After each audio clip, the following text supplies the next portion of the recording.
하나님 말씀 공부하겠습니다. 히브리서 12장 3절부터 11절입니다. 다시 한 목소리로 합독하겠습니다. 너희가 피곤하여 낙심하지 않기 위하여 죄인들이 이같이 자기에게 거역한 일을 참으신 일을 생각하라. 너희가 죄와 싸우되 아직 피 흘리기까지는 대항하지 아니하고 또 아들들에게 권하는 것 같이 너희에게 권면하신 말씀도 잊었도다.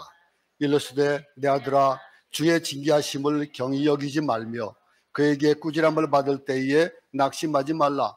주께서 그 사랑하시는 자를 징계하시고 그가 받아들이시는 아들마다 채찍질 하심이라 하였으니 너희가 참음은 징계를 받기 위함이라.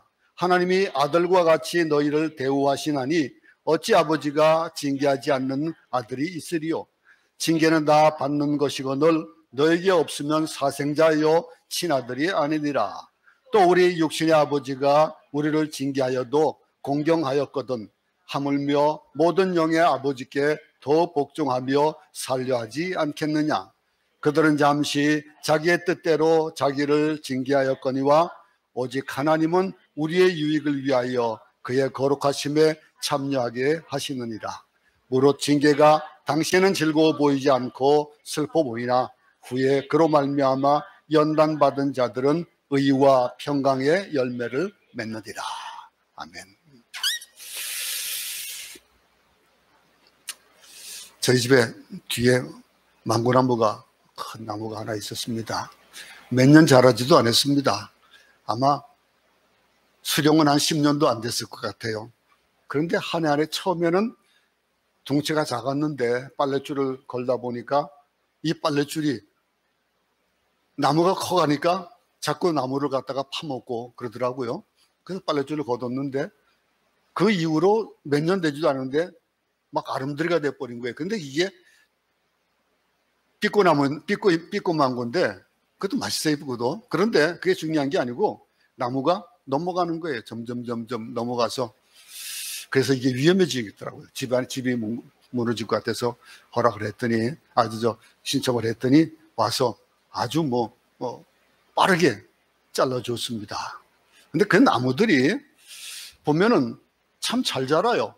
근데 이 더운 지방에서는 그래도 그 나무들이 잘 자랄 것 같아요. 어떤 환경으로 보면은. 그런데 혹한을 이기지 못하는 그런 나라에 있는 나무들,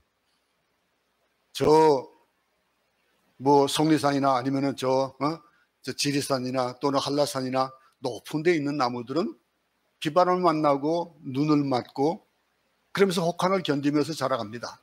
그러면서도 나무는 자꾸 나이테를 먹어가면서 점점 더 커집니다. 나중에 아름드리가 되고, 어떤 나무는 몇천 년 묵은 나무도 있다 그러는데, 어쨌든 그 나무들이 자라가는 건 뭡니까? 그건 어떤 온실 가운데서 제대로 그냥 커가는 게 아니거든요. 혹한이 있습니다. 어떤 데 비도 맞고 바람도 불고 천둥도 치고 그러다 보면 또 번개도 맞기도 하고 그렇게 자라갑니다. 어쩌면은 이 나무들이 자라가는 것, 이것이 오랜 세월 비바람과 천둥이나 폭풍이나 이 추운 겨울들을 통과하면서 그렇게 자랐던 나무같이 사실 우리 믿음도 그런 거예요. 믿음이 어떤 유혹 없이 그냥 풍파 없이 그냥 믿음이 잘 자라가면 얼마나 좋을까요? 물론 그런 환경이 있을 수도 있어요. 하나님께서 정말로 그렇게 아무 온실에서 자라는 같이 자라게 평생을 그렇게 자라가는 사람도 없지 않아 있어요. 근데 대부분의 사람들은 혼란이 있습니다. 어려움이 있습니다. 우리가 갖지 않았으면 좋겠다 할 만한 것들, 오랜 세월을 견디면서 믿음이 장성해 간다. 근데 그 믿음이 장성해 가는 그 장성함 속에서 여러분들 어떻습니까? 여러분 자신들의 믿음을 한번 생각해 볼 수 있기 바랍니다. 나는 믿음이 얼마나 큰가? 나는 얼마나 믿음이 아름답게 성장했는가? 그런데 그 믿음이 성장해 나가는 과정이 제가 보기에는 여러분들을 보면서 참 우리 성도들, 이제 우리 교회가 한 12년 이렇게 됐습니다. 그런데 지나다 보니까 우리 이민교회니까 왔다 가고 그래요. 거쳐간 사람들이 참 많은데 매번 말씀드리지만은 이것이 와가지고 그냥 초신자로 와서 믿지도 않는 사람이 예수 처음 믿은 사람들이 예수 믿고 그러면서 신앙이 자라가는 얘기들을 지금도 계속 카톡을 하고 소식을 들어오면서 보면 참 너무 감사해요. 근데 그런 그들이 어떻게 유혹이 없었겠습니까? 유혹도 있고 그 풍파 가운데서도 이겨나갈 수 있었던 것.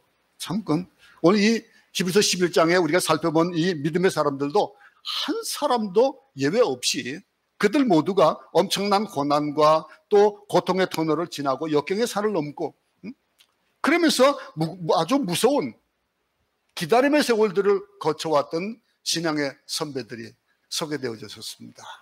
그들을 보면서 그들 과정을 통해서 그들의 믿음이 점점 장성해가고 커가는 걸 보면서 과연 이 히브리서 이 11장에 보았던 한번 말씀 보겠습니다. 11장 36절부터 40절에 보는 이 말씀들, 이런 믿음의 사람들을 잘 설명해 주는 말씀들인데 한번 다 같이 읽어보겠습니다. 또 어떤 이들은 조롱과 책시체뿐 아니라 결박과 옥에 갇히는 시련도 받았으며 돌로 치는 것과 톱으로 켜는 것과 시험과 칼로 죽임을 당하고 양과 염소의 가죽을 입고 유리하여 궁핍과 환난과 학대를 받았으니 이런 사람은 세상이 감당하지 못하느니라. 그들이 광야와 산과 동굴과 토굴에 유리하였느니라. 이 사람들은 다 믿음으로 말미암아 증거를 받았으나 약속된 것을 받지 못하였으니 이는 하나님이 우리를 위하여 더 좋은 것을 예비하셨은즉 우리가 아니면 그들로 온전함을 이루지 못하게 하려 하십니다. 여기에 비교해 보면 우리 개인들은 어떻습니까? 우리가 언제 조롱을 받을 수 있었을 거예요. 언제 채찍을 받았습니까? 언제 결박당하고 언제 옥에 갇혔습니까? 그리고 돌로 치고 톱으로 켜고 시험, 또 칼로 죽임을 당하고 유리하고 궁핍한 그런 삶, 토굴 가운데 숨어야 되는 그런 믿음의 그런 여건들이 우리에게 있었냐 이거예요. 없었잖아요. 우리는 얼마나 편하게 예수 믿고 있습니까? 그리고 정말로 신앙생활 해가면서 우리의 신앙을 자꾸 정진시켜 줄 만한 좋은 책들도 있고 좋은 자료들도 많고 그런 가운데서 살아갑니다. 그런데 이렇게 고난을 당하고 어려움을 당했던 그런 사람들과 우리는 다른 부분들이 감사가 별로 없어요. 아파본 사람은 그 아픔이 낫고 나면은 감사가 있거든요. 근데 아파보지 않은 사람은 잘 몰라요.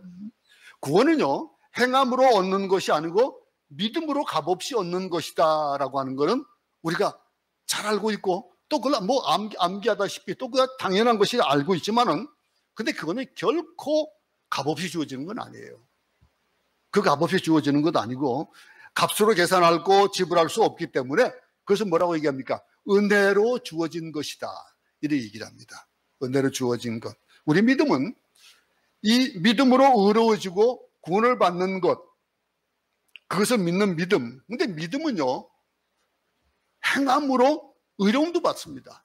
물론 이제 행함이 없는 믿음은 죽은 믿음이다라고 하는. 그래서 믿음은 험한 산을 올라가는 것 같은 엄청난 그런 도전을 요구하는데 그렇기 때문에 믿음의 세계에는 내 힘으로 갈 수 있고 내 힘으로 할 수 있는 것들, 그것을 믿음으로 할 수 없을 정도로 그 정도로 내가 도무지 할 수 없다라고 하는 것.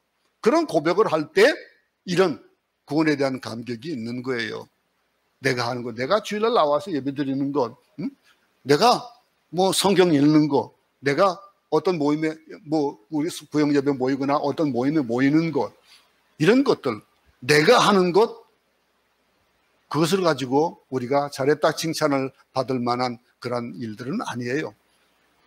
마땅히 해야 될 것과 마땅히 행해야 되는 것에도 더 넘어서 하는 것, 그런 것을 할 때에 그때에 참 착하고 시실되다라고 하는 얘기를 할 수 있을 겁니다.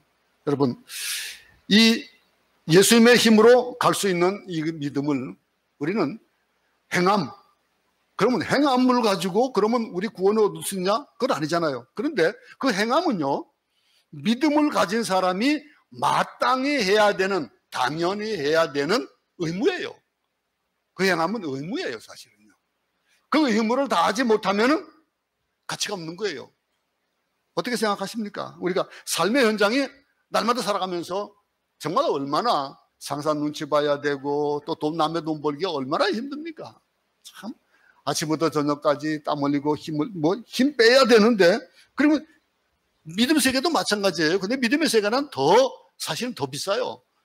더 힘든 고난을 가져야 돼요. 그래야 우리가 가지는 그 믿음에 대해서 값어치가 있어지는 거예요. 응? 열심히 하고. 남의 돈 먹기 쉽습니까? 우리 사업하는 분들 얼마나 힘들어요. 응? 그냥 직원들은 그냥 아무 생각 없이 그냥 행하지만은 사업주들은 어떡합니까? 또 위에 사람들은 어떡합니까? 거기에 대한 것들, 그 마찬가지로 우리가 신앙생활 할 때 우리의 믿음을 해방하려는 해방자들이 참 많이 닥쳐옵니다. 그 해방자들이 이런 믿음의 해방자들, 그들은요, 어떻게 크게 나타나지 않아요. 아주 거창하게 나타나는 것이 아니라 아주 작은 것으로 다가와요. 조금 힘드니까, 조금 어려우니까, 요즘은 방송 예배 드리니까 방송으로도 예배 드리지 라고 할 정도로 그냥 쉽게 넘어갈 수 있는 것들도 있고요. 그 가운데서 아주 사소한 것들이 우리를 시험할 때가 참 많아요. 우리 말씀 한 구절 보겠습니다. 히브리서 12장 3절 한번 보겠습니다. 한번 다 같이 한번 읽어보겠습니다. 너희가 피곤하여 낙심치 않기 위하여 죄인들의 이같이 자기에게 거역한 일을 참으신 자를 생각하라. 믿음은 때로 엄청난 핍박이나 고난이 아닌 사소한 피곤이나 낙심에 의해서 방해받을 때가 있어요. 여러분, 새벽기도 나오시는 분들은 잘 알아요. 참 힘들죠, 그죠? 응? 나이가 들면은 새벽잠이 없어져요. 그런데 어떻습니까? 저도 아침에 새벽에 나오려면 어떨 때는 참 몸이 말을 안 들을 때가 있어요. 2층에서 내려오면서 막 그냥 거의 눈을 감고 그냥 자꾸 내려올 때가 있어요. 응? 근데 이게 몸이 피곤해지면요, 쌓이다 보면은 내 몸이 감당하지 못하니까 이 믿음 생활하는 것에 방해가 되기도 해요. 여러분 어떻습니까?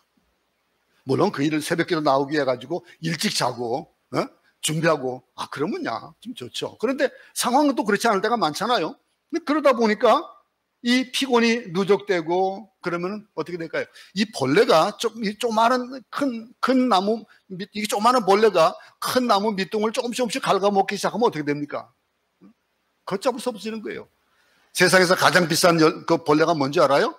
아나이라는 흰개미가 그게 집개미가 그게 가장 비싼 그 벌레래요. 사람들이 얘기해요. 왜냐하면은 그 작은 조그마한 그 벌레가 조지는 그런 나무들 집을 나중에는 어떻게 하면 그 비싼 집들이 그냥 무너져 버리는 거예요. 마찬가지로 이 벌레가 큰 나무 밑둥을 서서히 갉아먹으면서 쓰러뜨리는 것과 마찬가지로 피곤, 또 하다 보면 낙심, 누가 알아주지 않는 것, 우리 신앙을 서서히 갉아먹을 때가 있습니다. 내가 열심히 하는데도 알아주지도 않고, 목사님 내가 이거 심하는데 알아주지도 않고 말이야. 그럴 때가 있죠, 그죠? 섭섭한 때가 있죠, 그죠? 어떨 때 제가 이게 눈치가 없을 때가 있어요.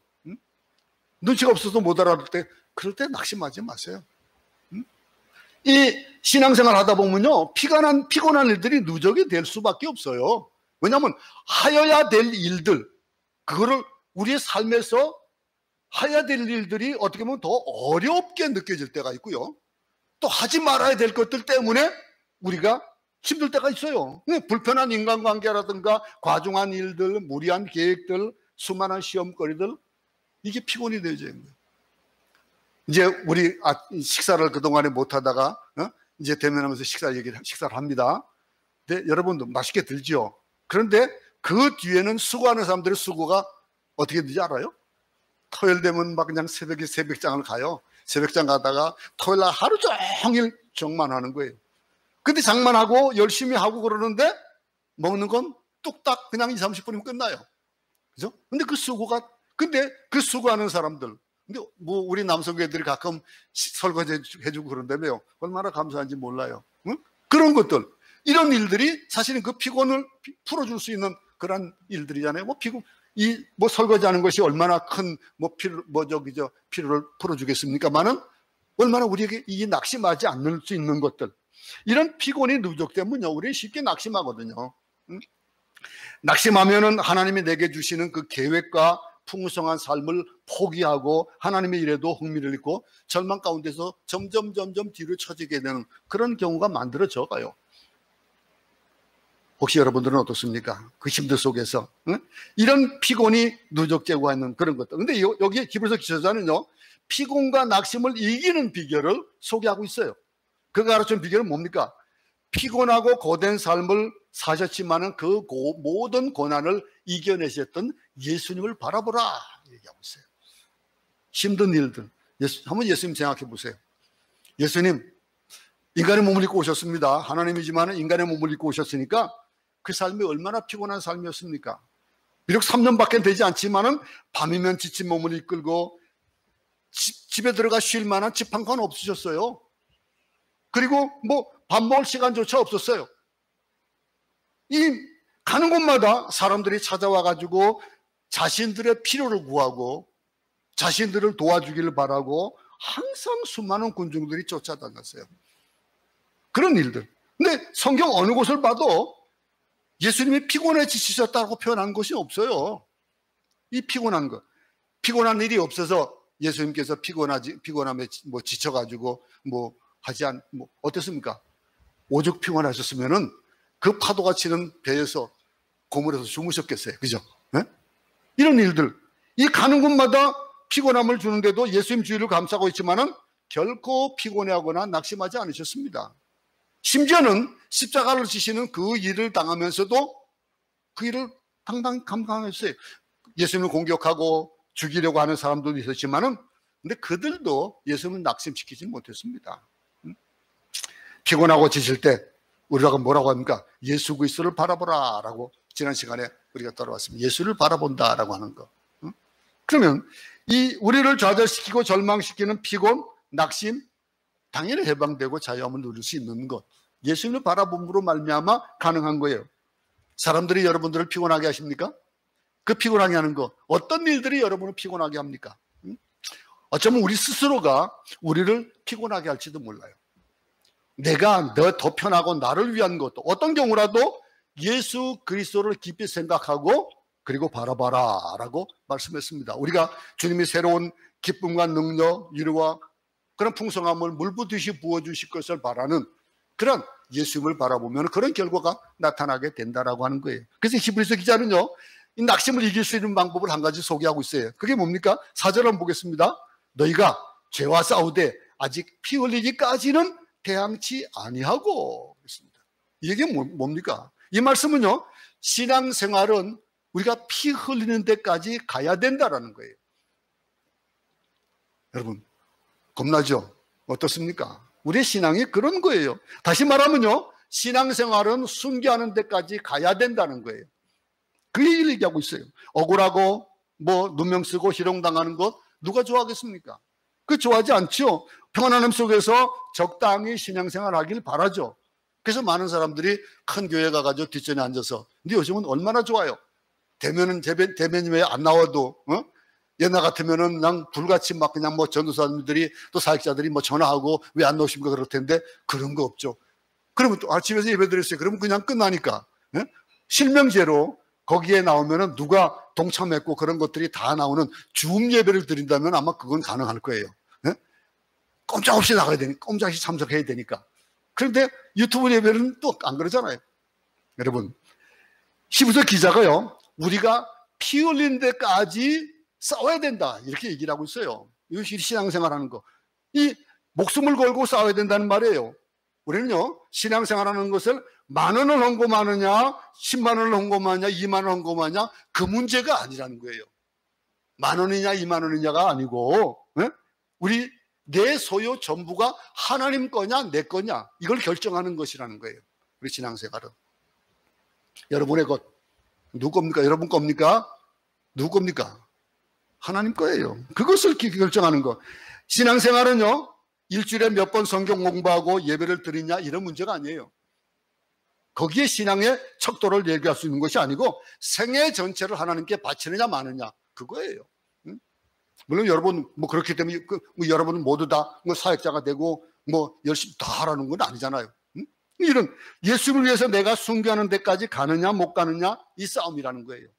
우리가 내가 손해보고 수치와 조롱을 받느냐 고난을 받느냐 이거를 어느 정도 받고 어느 정도 안 받고 이걸 따지는 게 아니라는 거예요. 믿음의 초기 단계는 당연히 자기중심적으로 되겠죠. 자기중심적인 믿음, 성숙하지 못한 믿음을 가지게 될 겁니다. 그런데 믿음은요, 하나님의 중심 생각과 이웃을 생각하는 믿음으로 변해가야 되는 거예요. 하나님을 사랑하고 이웃을 사랑하는 것. 하나님을 사랑하면 당연히 이웃을 사랑하게 되어 있는 거예요. 그들이 불쌍해지는 거예요. 아버지 마음을 아니까. 그러면요, 이게 우리가 지금까지 신앙생활하면서 믿음의 대가를 얼마나 치렀는지 한번 생각해 볼 수 있기 바랍니다. 우리가 가지고 있었던 그런 믿음의 대가들, 내 믿음이 과연 대가를 치른 믿음인가 아니면 그냥 지나온 그런 믿음들인가를 볼 수 있기 바랍니다. 성경은 피곤하고 낙심한 우리에게 나의 믿음은 피 흘린 데까지 아직 가야 되는데 아직 만족하지 못할 만하다라고 하는 것들을 아마 느끼게 될 겁니다. 얼마만큼 피 흘린 데까지 나가야 되냐라고 하는 것. 우리의 믿음은 더 깊고 높은 데로 가야 된다는 거예요. 또 이어서 우리가 12장 4절부터 11절에 쭉 보게 되면은 우리의 믿음을 훈련시키는 하나님의 모습을 보게 되거든요. 우리를 훈련하고 교정하고 격려하고 교육하시는데 우리에게 믿음을 통째로 주시는 거 아니에요. 우리에게 믿음을 통째로 주시는 것이 아니고 믿음의 씨앗을 주신 후에 그 믿음이 자랄 수 있도록 훈련시키시고 연단시키시는 거예요. 그 일들을 우리는 지난 시간에 돌아봤습니다. 그런데 그 과정에서 때로는 어떤 걸 사용하는지 알아요? 채찍도 사용하세요. 고난도 사용하세요. 우리의 믿음을 더 신앙생활을 잘할 수 있도록 하시는 것. 징계도 사용하시고요. 이런 일들을 사용하시거든요. 근데 하나님이 우리에게 그런 채찍도 주고 징계도 주는 이유가 뭘까요? 그 이유가 뭘까요? 우리에게 뭐가 있을까요? 죄가 있습니다. 죄성을 가지고 있는 사람이기 때문에. 가만 보세요, 여러분들. 일어서면 앉고 싶어요. 앉아있으면 어떻게 됩니까? 눕고 싶은 거예요. 그게 우리 일상이에요. 우리 몸이 그렇게 자꾸 요구를 해요. 믿음도 마찬가지예요. 우리가 하나님의 징계를 통해서 하나님의 그 훈련을 시키시는 방법 속에 우리가 들어갔다라고 하는 것. 그런 사람 우리 성경에 많이 있습니다. 그런 가운데 한번 다윗을 봅시다. 다윗을 한번 보세요. 다윗은요, 우리아의 아내 바세바와 간음을 했습니다. 그리고 나서 하나님께서 아무렇지도 않고 생각하고 있기 때문에 안 되겠다 싶어가지고 하나님 누굴 보냅니까? 나단 선지자를 보냈습니다. 그래서 책망했어요. 그런데 금방 깨닫고 그는 돌이켜요. 근데 그러면서 나단 선지자를 통해서 하는 말씀 한번 사무엘하 12장 10절부터 11절 한번 다시 읽어보겠습니다. 시작. 이제 내가 나를 업신여기고 햇사람 우리아의 철을 빼앗아 내 철을 삼았은즉 칼이 내 집에 영영이 떠나지 아니하리라 하셨고 여호와께서 또 이처럼 이르시기를 내가 내 집에 재화를 일으키고 내가 내 처들을 가져 내 눈앞에서 다른 사람에게 주리니 그 사람이 내 처들로 더불어 백주에 동참하리라. 얼마나 큰 저주입니까? 이런 일들. 엄청난 징계가 다윗에게 임했습니다. 임한 징계. 결국 다윗은요, 우리아의 아내 바세바를 통해서 낳은 처아들을 데려가셨어요. 죽게 하셨습니다. 다윗의 죄에 대해서 구체적인 징계를 내리잖아요. 이 하나님의 훈련 방법 중 하나예요. 자식이 아버지 면전에서 그 처를 능욕하는 그런 것들을 보게 되고 하고. 얼마나, 여러분 생각해 보세요 한번. 얼마나 큰 징계인지. 이런 징계를 받는 거예요. 다윗이 우리아의 아내를 취한 것은 당시의 사회적인 여건을 보면은 가능할 수도 있는 거예요. 왕으로서 그렇게 큰 죄가 아닙니다. 그런데 세상의 개념으로 볼 때 그것은 큰 죄가 아닐지 몰라도 하나님의 입장에서 보면 그게 아니에요. 우리는 모든 것들의 기준을 하나님께 둘 수 있기 바랍니다. 세상의 기준을 보면 우리가 하루하루 살아가면서 짓는 죄악들을 어떨 때는 그냥 아무렇지도 않게 지나갈 수도 있는 것이겠지만은 하나님은 우리를 그런 아주 세심한 것까지도 재고 계시거든요. 그런 속에서 하나님은 우리에게 징계를 하시는 거예요. 훈련을 시키는 방법들. 여러분, 다윗은 세상에 속한 사람이 아니라 하나님의 자녀입니다. 그래서 하나님께서 간섭하시는 거예요. 그래서 징계를 하시고 채찍을 드신 것이거든요. 근데 하나님은 징계로만 그치지 않고 훈련을 시키셔요. 그 훈련을 시키시는 것, 그 훈련이 우리에게는 여러 가지 방법이 있을 겁니다. 각자가 다 달라요. 근데 또 이어서 시편 109편 71절 보겠습니다. 고난당한 것이 내게 유익이라. 이로 인하여 내가 주의 윤례를 배우게 되었나이다. 고난을 당한다는 거, 이게 유익이래요. 여러분, 고난이 유익이 되겠습니까? 안 되겠습니까? 고난 안 받으면 좋죠. 어려움이 없으면 얼마나 좋아요. 근데 어려움을 통해서 우리가 자꾸 성장해 갈 수 있는 것들을 하나님께서 원하신다면은 우리가 비록 우리가 갖는 현상에서 우리가 느끼는 그런 고난들이 참 받기 싫어도 받아야 되는 것들이에요. 훈련을 통해서 이루어지는 것들. 우리가요, 오늘 본문을 다시 한번 보겠습니다. 본문을 보게 되면은 7절부터 10절을 한번 보겠습니다. 7절부터 보겠습니다. 너희가 참음은 징계를 받기 위함이라. 하나님이 아들과 같이 너희를 대우하시나니 어찌 아버지가 징계하지 않는 아들이 있으리요. 징계는 다 받는 것이오늘 너에게 없으면 사생자여 친아들이 아니리라. 또 우리 육신의 아버지가 우리를 징계하여도 공경하였거든 하물며 모든 영의 아버지께 더 복종하며 살려하지 않겠느냐? 그들은 잠시 자기 뜻대로 우리를 징계하였거니와 오직 하나님은 우리의 유익을 위하여 그의 거룩하심에 참여하게 합니다. 징계가 당시에는 즐거워 보이지 않고 슬퍼 보이나 후에 그로 말미암아 연단받은 자들은 뭐가 나온다고요? 의와 평강의 열매를 맺는다 그랬습니다. 여러분, 이 말씀을 잊지 말아야 되겠습니다. 이 고난 속에서, 그 고난, 요즘 여기 구절 보면은 우리 육신의 아버지가 우리를 징계해도 공경하였거든. 이 말이 요즘은 아닐지도 몰라요. 요즘은 아이들도, 자녀들도 부모가 뭐 야단치면 잘 안 받아들이고, 군대 가가지고 우리 아들은 군대 가가지고 여기서 생활하던 것과 전혀 다른 상하가 있고 그런 계급 사회에 대해서 참 몸에 배이지 않아가지고 어려움을 많이 겪었다는 얘기도 들었었어요. 근데 요즘에 젊은 세대가 그래요.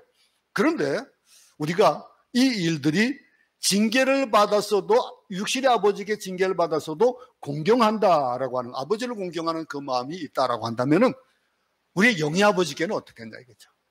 참 하나님의 징계를 내리시는 이유가 이렇게 우리를 훈련시키는, 우리 죄 가운데서 우리가 다시 한번 새롭게 되어지기를 원하시겠지만은 또 이 일들은 뭐라고 했습니까? 오늘 보니까 하나님 우리를 사랑하시기 때문에 그렇다는 거예요. 사랑하기 때문에 오직 하나님은 우리의 유익을 위하여 그랬습니다. 우리의 유익을 위해서, 아버지의 유익을 위하여가 아니고, 그 말은 뭐예요? 이 심판이 아니라 사랑이라는 거예요. 5절 한번 볼까요? 또 아들들에게 권하는 것 같이 너에게 권면하신 말씀도 잊었다. 일렀으되 내 아들아 주의 징계하심을 경히 여기지 말며 그에게 꾸지람을 받을 때에 낙심하지 말라. 이 말은 어떤 말일까요? 이 말씀은 하나님의 징계가 임할 때 취해야 될 자세 아니에요? 징계를 경히 여기지 말고 그것을 인해서 낙심하지 말라. 그 말은 뭐예요? 그것이 끝이 아니라는 거예요. 그 끝이 아니고, 징계는 심판과 다릅니다. 심판과 징계는 전혀 달라요. 우리는 하나님의 징계를 통해서 그 은혜를 철저하게 그리고 전체적으로 우리 이해할 수 있게 하는데, 징계를 받을 때도 복을 받지 못할 때도 우리가 살아가면서 이 감사와 감격은 변함이 없어야 돼요. 징계를 받든 안 받든, 우리가 복이 있든 없든 그 속에서 우리가 감격과 기쁨을 누릴 수 있다라고 하는 거, 아버지와 아들로서의 그 자녀로서의 하나님과 우리의 관계에 대한 것들을 우리 생각하면 정말 은혜잖아요. 정말 나 같은 자를 아들 삼아 주신다라고 하는 것. 징계를 받을 때 낙심하지 말라고 그러셨어요. 징계를 받을 때 우리가 회개할 수 있도록 하시니 어떤 감사한 거 아니에요? 우리는 징계 받으면 화를 내거나 거기 실망하는 것이 아니고 우리는 어떻게 합니까? 그것을 깨닫고 돌이키잖아요. 돌이킴으로 인해 가지고 하나님께 감사하는데, 근데 감사하지 못하고 도피하거나 불평하거나 낙심하거나 그러면 어떻게 될까요? 원망하고 누구 손일까요? 깨닫지 못하면은 참으로 안타까운 일이고 마귀에게 조롱의 빌미를 제공해 줄 수 있는 것들이거든요. 징계를 받을 때 낙망하거나 좌절하면요, 하나님이 의도하신 징계의 목적과 축복을 잃어버리게 되는 거예요. 징계를 받는다는 사실, 우리는 두 가지 확신합니다. 하나는 하나님이 나를 사랑하신다는 확신이고, 또 나는 하나님의 자녀다라고 하는 거예요. 시편에 보면 내 영혼아 내가 어찌하여 낭망하며 어찌하여 내 속에서 불안하였는고 너는 하나님을 바라라 그 얼굴의 도우심을 인하여 내가 오히려 찬송하리로다 그랬습니다. 이어서 이 6절에도 뭐라고 했습니까? 주께서 그 사랑하시는 자를 징계하시고 그가 받아들이시는 아들마다 채찍하심이라 하였으니 하나님의 징계는 오늘 본문의 제목같이 오늘 예배의 제목같이 뭡니까? 이것은 징계는 사랑의 또 하나의 표현입니다. 징계를 받는다라고 하는 거. 징계에 대해서 그게 하나님께서 우리를 징계하신다는 것은 사랑하시는 것. 여러분 우리 이 가정사에서도 마찬가지입니다. 부부간에서도 또 자녀와의 관계 속에서도 미워한다, 애증의 관계를 가진다. 그건 사랑이 있을 때 하는 얘기래요. 그 얘기를 들었습니다. 사랑하니까 그래도 미워도 한다는 거예요. 사랑하지 않으면 그것조차 안 되는 게 관심이 없어진다는 거예요. 얼마나 무서운 얘기입니까? 그런데 우리가 사랑한다는 거. 이 하나님이 우리 아버지고 우리는 그의 아들이기 때문에 징계를 받는다. 사생아는 잘못할 때 징계할 아버지가 없다. 오늘 본문에 말하잖아요. 우리에게는 징계할 아버지가 계시고 우리는 이 사실을 잊지 말아야 되는 거예요. 징계를 받을 때 절대로 가볍게 여기지 말고 낙심하지 말라. 오늘 본문에 말하고 있습니다. 그러니 이 징계를 받을 때 몹시 고통스럽고 아프지만은 징계를 통한 유익은 크다는 거예요. 그럼 어떤 유익이 있을까요? 이 징계를 내리는데 어떤 유익이 있을까요? 거기에 뭐라고 합니까? 우리에게 생명을 얻는다는 거예요. 우리에게 주시는 생명, 우리를 살리기 위해서 징계하시고, 그리고 우리가 계속 가던 길로 가면은 죽을 것이기 때문에 징계를 내리시는 거예요. 우리가 징계를 받는 것들은 우리가 지금 하고 있는 일을 계속 하게 되면, 잘못된 일을 하게 되면은 마귀에게 속하게 되어지니까 그걸 못하게 하시는 거예요. 그만큼 관심을 가지고 그 길을 막기 위해서 채찍을 드신다라고 하는 거예요. 그런가 하면은 징계는요, 그런 징계를 받음으로 말미암아 우리가 어떻게 됩니까? 거룩해지는 거예요. 금을 연단함으로 말미암아 녹이고 또 두들김으로 말미암아 불순물이 제거되는, 거룩하게 되는 거예요. 우리를 징계하신 이유가 우리가 하나님에게 거룩함에 참여하게 되는 거예요. 내가 거룩하니 너희도 거룩하라 그랬습니다. 고난을 겪으면요 사람이 거룩해집니다. 여러분 금식을 하고 나면 어떻게 됩니까? 몸에 힘이 없으니까 점점 더 온순해져 가요. 그런 일들을 보면서 감당할 수 없는, 수없이 이를 말할 수 없는 어려움과 고난을 겪고 나면은요 그 얼굴이 어떻게 될까요? 거룩해지는 거예요. 내가 하는 것들이 아무것도 없구나, 나는 아무것도 아니구나 라고 하는 걸 알게 되니까 하나님을 바라보는 거예요. 거룩해지는 삶. 우리 하나님의 사랑으로 채워가시고 우리 안에 있는 세상의 찌꺼기들을 다 걷어가시고, 이게 고난의 목적이고 징계의 유익이라는 거예요. 오늘 우리에게 징계를 주시는 것. 그러면서 징계는 뭐가 있다고 그랬습니까? 모든 것을 다 이기고 나면 어떻게 한다고요? 11절에 보니까 연단받은 자들은 의와 평강의 열매를 맺느니라 그랬습니다. 여러분 히브리서 기자는요 피곤과 낙심을 이길 수 있는 방법들을 쭉 소개하셨어요. 말씀을 맺겠습니다. 히브리서 12장 4절에 보면 너희가 죄와 싸우되 아직 피 흘리기까지는 대항치 아니하고 그랬습니다. 신앙생활에 어디까지 가야 된다고요? 피 흘린 데까지 가야 되는 것. 그걸 우리가 목적이 있다면 작은 고난들 이길 수 있어요. 이 신앙생활은 순교하는 데까지 가야 된다라고 하는 것이 기준이 점이라면은, 그러면은 우리가 닿는 여러 가지 고난들에 대한 것들은 어려운 게 아니라는 거예요. 하나님 우리에게 징계를 내리시는 이유가 뭐라 그랬습니까?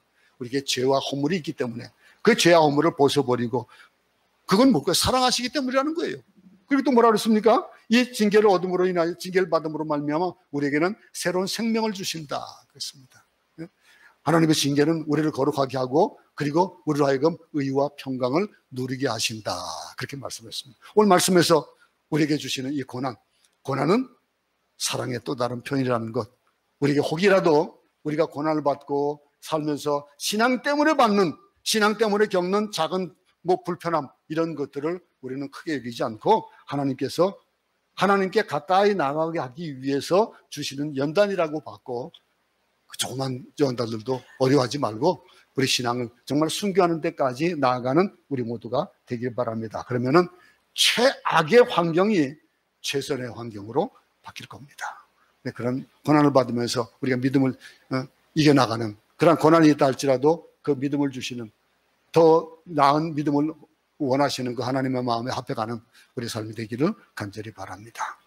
하나님 아버지, 우리의 삶이 참 힘들고 어려울 때가 참 많은데, 근데 그 어려움과 힘든 일들이 아버지께서 우리를 사랑하시는 때문이라고 말씀하여 주셨습니다.